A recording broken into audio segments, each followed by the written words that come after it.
이제 오늘 함께 본 말씀이 이제 거룩에 관한 마지막 부분입니다. 거룩인데 이번에 이제 공동체의 거룩을 이야기합니다. 공동체의 거룩은 그냥 이루어지는 것이 아니라 한 사람 한 사람의 개인의 경건이 모여서 공동체의 거룩이 이루어집니다. 그러니까 우리가 공동체의 거룩을 이루어간다는 건 교회 자체가 거룩한 곳이라서 그런 것이 아니라 성도들이 거룩한 성도들이 거룩한 그 하나님의 사람이기 때문에 거룩한 공동체로 쓰임 받을 수 있는 것이죠. 또한 개인이 있을 때는 자기 자신을 주변에서 누가 이제 보는 사람이 없으니까요. 그러나 공동체 안에서는 서로 조심하고 서로 격려하기도 하고 본이 되기도 합니다. 그래서 공동체의 거룩이 개인의 경건을 유지하기에는 굉장히 좋은 곳이기도 합니다. 교회 안에서 거룩한 공동체를 이루어가야 하는 건 틀린 말이 아니겠죠. 오늘은 이제 데살로니가전서의 마지막 부분을 함께 보면서 공동체의 거룩을 어떻게 유지하는지 한번 보고자 합니다. 성도는 공동체 안에서 지도자의 권위를 존중하고 악한 자를 돌보며 선을 추구해야 합니다. 성도는 다스리고 권하는 자들, 그러니까 공동체의 지도자들에게 어떻게 행동해야 하는지를 보여주고 있는데요. 12절과 13절입니다. 12절, 13절 같이 읽겠습니다. 형제들아, 우리가 너에게 구하노니 너희 가운데서 수고하고 주 안에서 너희를 다스리며 권하는 자들을 너희가 알고 그들의 역사로 말미암아 사랑 안에서 가장 귀히 여기며 너희끼리 화목하라. 그 공동체 지도자들을 향해서 어떻게 하라라고 말하냐 하면 지도자들을 사랑 안에서 귀히 여기고 그들과 평화의 관계를 유지해야 한다라고 말하고 있습니다. 이 데살로니가 교회는요, 초기부터 유대인들로부터 시기와 질투로 인해서 고난을 당했습니다. 이렇게 고난이 많은 교회가 충성스럽게 세워지는 것을 보면서 바울은 감사함을 앞부분에서 이제 표현하고 있죠. 바울은 이 교회가 주님이 다시 오시는 그날까지 깨어서 근신하길 바라면서 공동체 구성원이 서로 존중하고 하나 되라라고 권면합니다. 12절에 나오는 이제 다스리면은요, 지도하다, 진두에 서다라는 의미를 지니고 있습니다. 바울은 데살로니가 교회 성도들이 교회 지도자들의 권위를 존중하면서 서로 화목하기를 바라고 있습니다. 지도자들을 존중한다는 거예요. 이건 지도자들이 뛰어나서가 아닙니다. 여러분, 어떤 지도자도 어떤 성도보다 월등히 뛰어나다고 말할 수 있는 사람이 별로 없어요. 그러면 왜 지도자를 존중하느냐? 그 지도자를 세우신 하나님의 권위를 인정하는 거예요. 그래서 존중하라는 거죠. 여러분, 지도자의 능력이나 실력만 보고 한다면요, 그 실력이 안 되는 분들도 꽤 있잖아요. 그런데도 불구하고 그렇게 해야 되는 이유는 하나님이 그를 세우셨기 때문이다. 이렇게 보시면 되는 거죠. 성도는 교회 안에 있는 다양한 구성원들을 어떻게 돌봐야 하는지도 설명하고 있는데요. 14절, 15절입니다.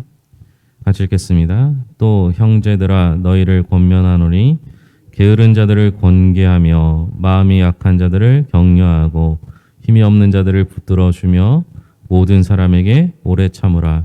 삼가 누가 누구에게든지 악으로 악을 갚지 말게 하고 서로 대하든지 모든 사람을 대하든지 항상 선을 따르라.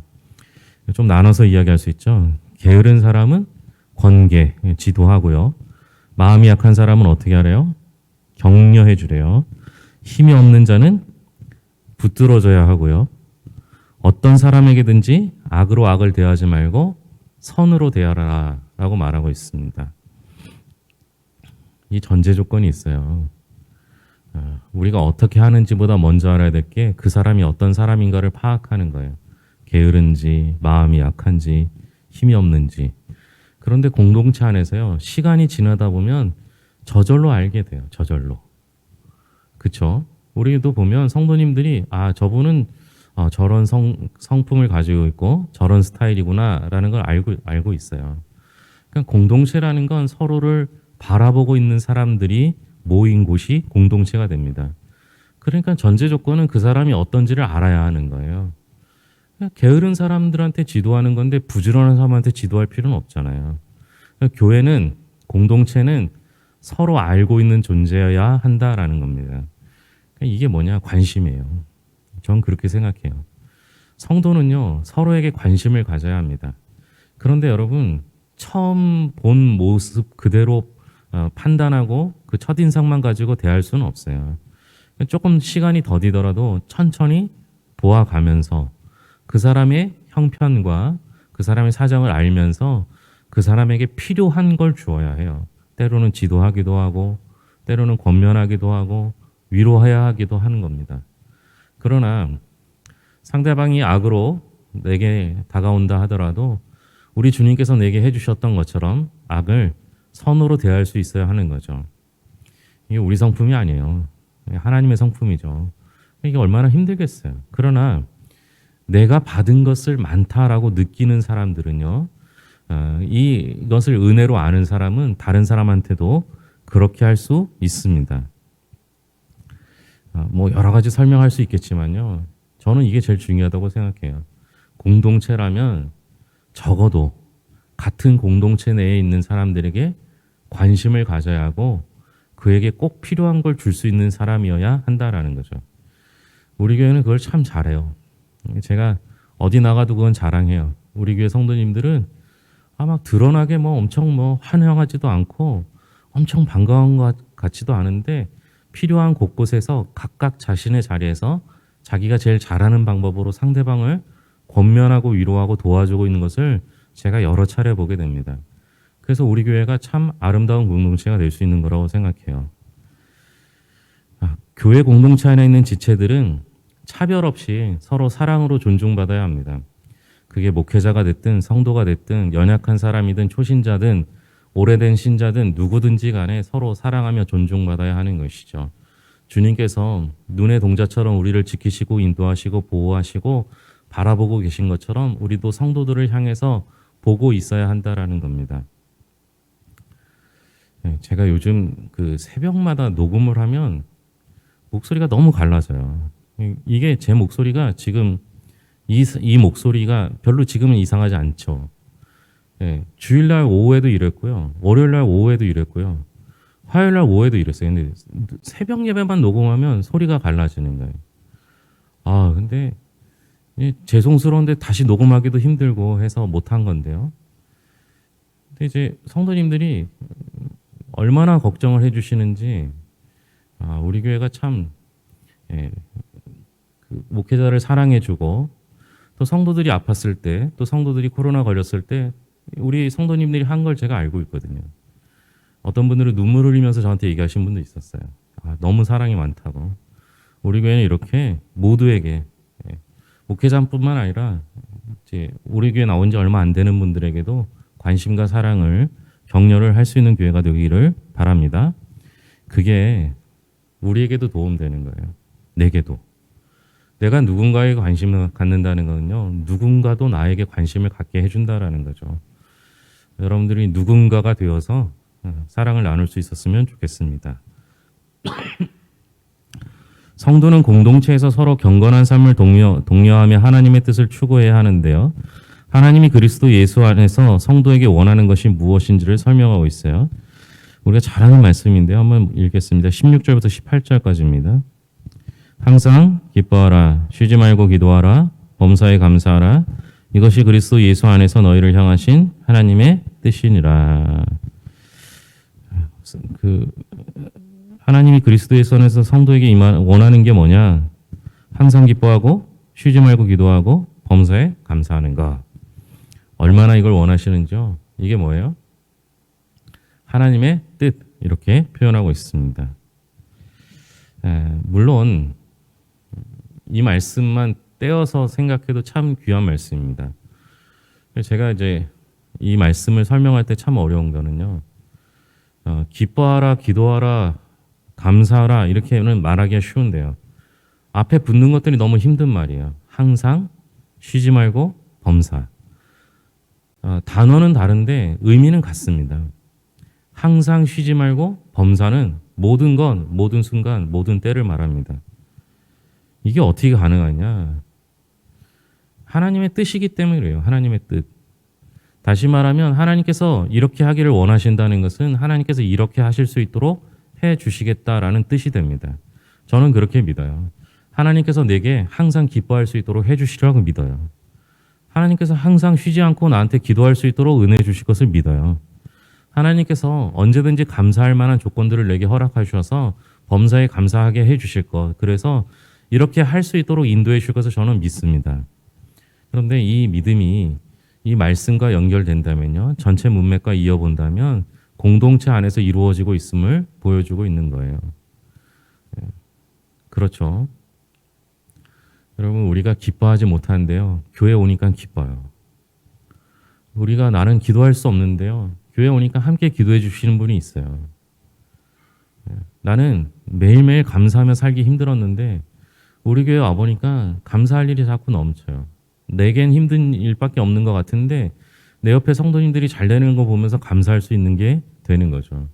주님께서 공동체 안에서 이러한 아름다운 공동체를 이루어가라고 말씀하고 계신 겁니다. 여러분들이 그 공동체의 일원이에요. 얼마나 좋습니까? 내게 기뻐할 일을 넘치게 해주시는 이 교회로 말미암아 하나님께서 우리에게 베푸시는 은혜를 알게 하는 것이고요. 서로를 위해서 기도해주고 격려하고 사랑하면서 감사하며 살아가게 해주시는 공동체를 우리에게 주신 거예요. 여러분, 그 공동체를 절대 놓치지 말아야 합니다. 제가 우리 성도님들한테 자주 얘기하는 것 중에 하나가 잘하려고 하지 말라는 거예요. 여러분, 우리는 여기는 이 교회는요, 잘해야 되는 교회가 아닙니다. 우리 교회는 그냥 서로 격려하고 위로하고 사랑해 주면 되는 거예요. 그러면 우리 교회를 이끌어 가시는 분은 우리가 아니라 하나님이시기 때문에 하나님께서 잘 이끌어 가 주실 거예요. 그게 제일 좋은 방법이기도 해요. 그러니까 여러분, 우리는 그저 교회 안에서 서로 격려하고 위로하고 사랑할 수 있었으면 좋겠습니다. 각 사람에게 나타난 은사에 대해 공동체는 어떤 자세를 가져야 하는지를 설명하고 있는데요. 19절부터 22절까지입니다. 같이 읽겠습니다. 성령을 소멸하지 말며 예언을 멸시하지 말고 범사에 헤아려 좋은 것을 취하고 악은 어떤 모양이라도 버리라.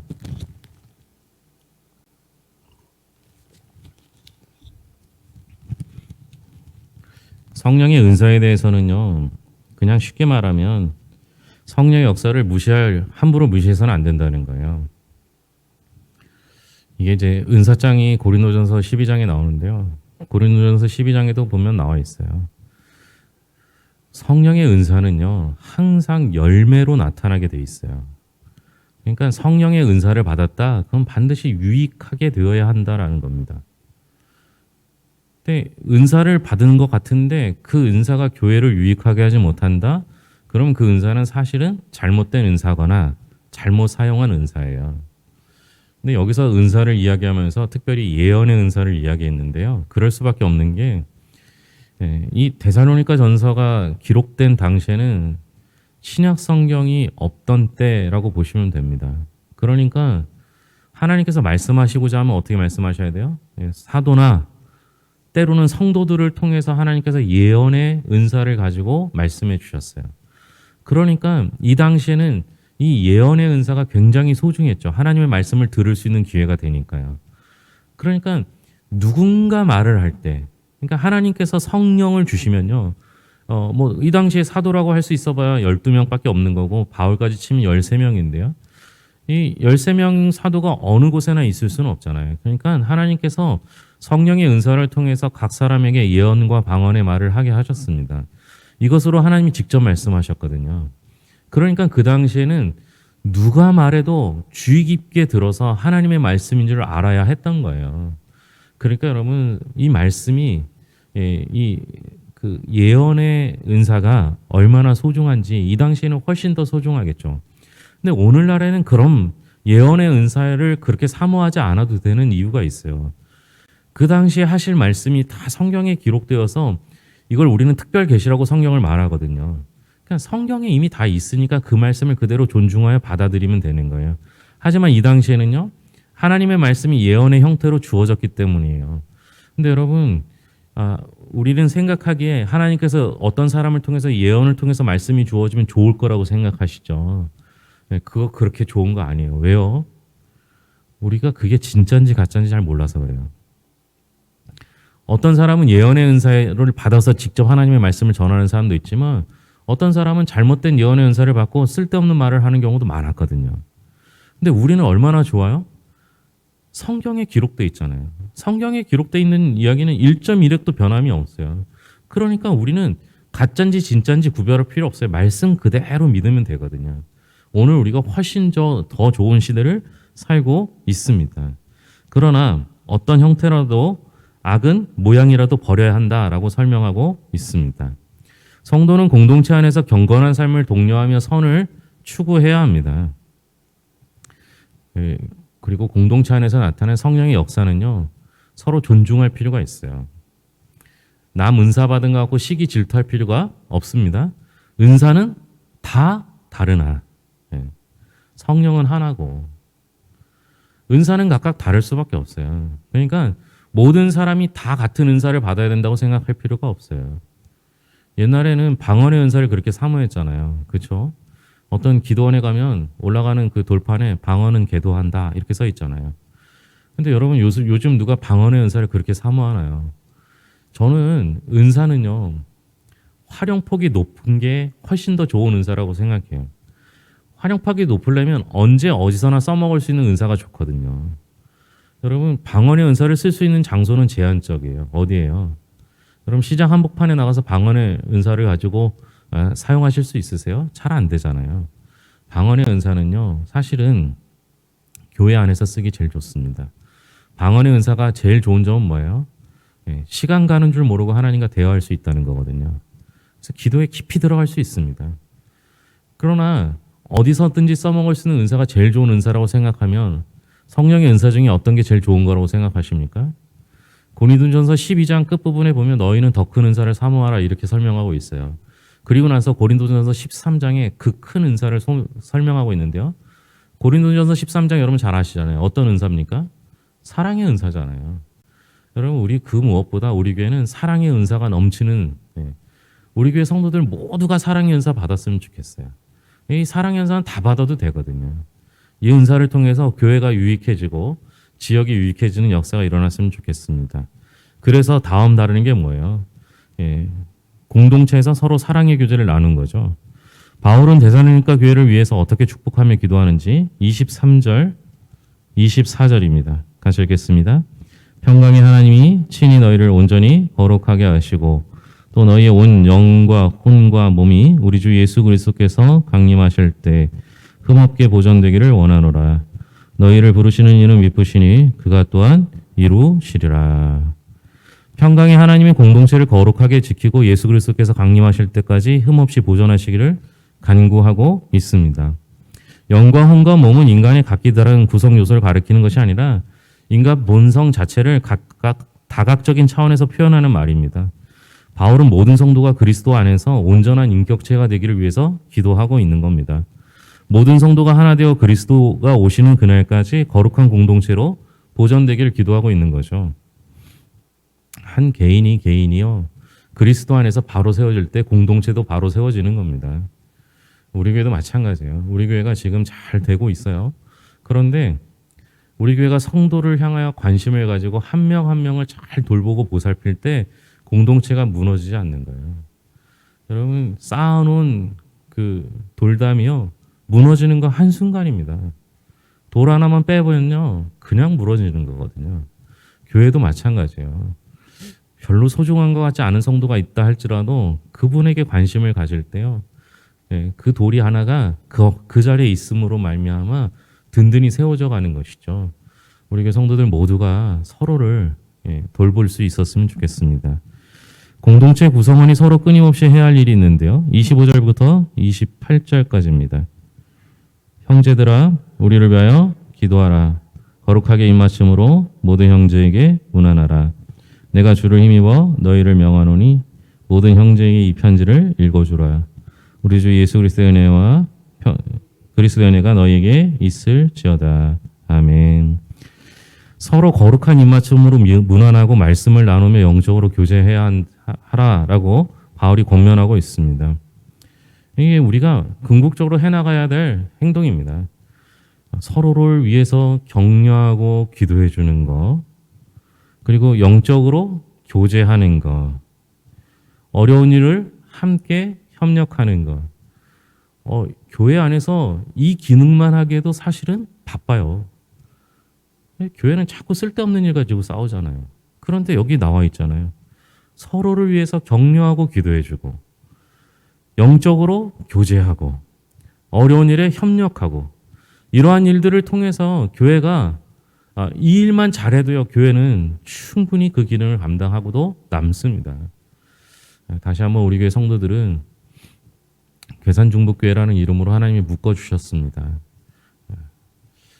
연약하고 작은 지체일수록 더 관심을 가지고 그들의 형편을 살피고 그들에게 필요한 것들을 공급할 때 하나님께서 그들만 세우시는 것이 아니라 그들을 돌보기 위해 애쓰는 성도들까지 세워서 아름다운 공동체로 묶어가실 거라고 생각합니다. 공동체는 한 명 잘한다고 되는 게 아니라 모두가 잘해야 되는 거예요. 우리 교회 성도님들은 지금까지도 잘했고 앞으로는 더 잘할 거라고 기대합니다. 하나님이 우리 교회를 보실 때 참 좋은 공동체, 아름다운 교회라는 칭찬 받기를 바랍니다. 기도하겠습니다. 하나님 아버지 감사합니다. 하나님께서는 하나님이 사랑하시는 공동체를 끝까지 책임져 주신다 말씀하셨습니다. 우리 교회가 그렇게 되기를 소망합니다. 작고 여리고 믿음이 연약한 이들을 더욱 사랑하고 더욱 보살피는 공동체가 될 수 있도록 인도하여 주시옵소서. 관심입니다. 관심 갖게 하시고 서로를 격려하며 기도하고 위로하고 영적으로 교제하며 힘든 일들을 협력하여 바르게 세워가는 아름다운 공동체 될 수 있도록 돌보아 주시옵소서.